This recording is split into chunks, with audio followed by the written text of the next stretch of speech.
প্রধান নির্বাচন কমিশনার কাজী হাবিবুল আওয়াল বলেছেন, মন্ত্রী এমপির স্বজনরা প্রার্থী হওয়ায় নির্বাচন কমিশন বেকায়দায় নেই। মঙ্গলবার রাজধানীর আগারগাঁওয়ে নির্বাচন ভবনে উপজেলা ভোট নিয়ে এক সংবাদ সম্মেলনে সিইসি কথা বলেন। সিইসি বলেন, এটা নিয়ম রক্ষার ভোট নয়, নির্বাচন অনিবার্যভাবে প্রয়োজন। আমাদের কাজ নির্বাচন আয়োজন করা, কে কোন দলের প্রার্থী এটা কোনো বিষয় না।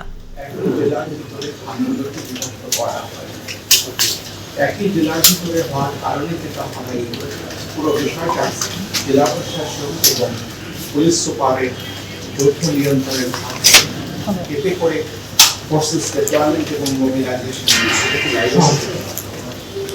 এবং প্রথম ধাপে যে নির্বাচনগুলো হতে যাচ্ছে টোটাল 140 আগামী ধাপ, কিন্তু আমাদের ছিল 152টি।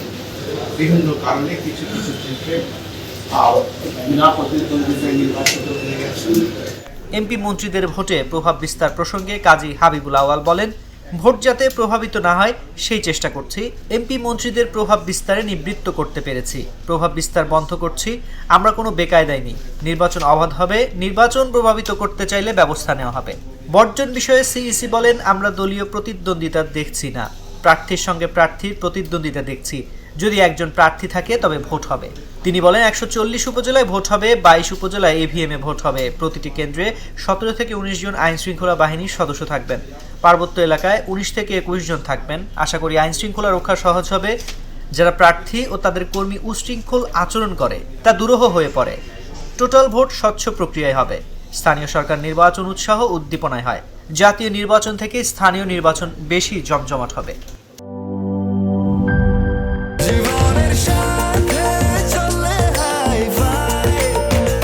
স্বাস্থ্যকর অল টাইম ফ্যামিলি কেক, সব সময় অল টাইম হেলদি লাইফ।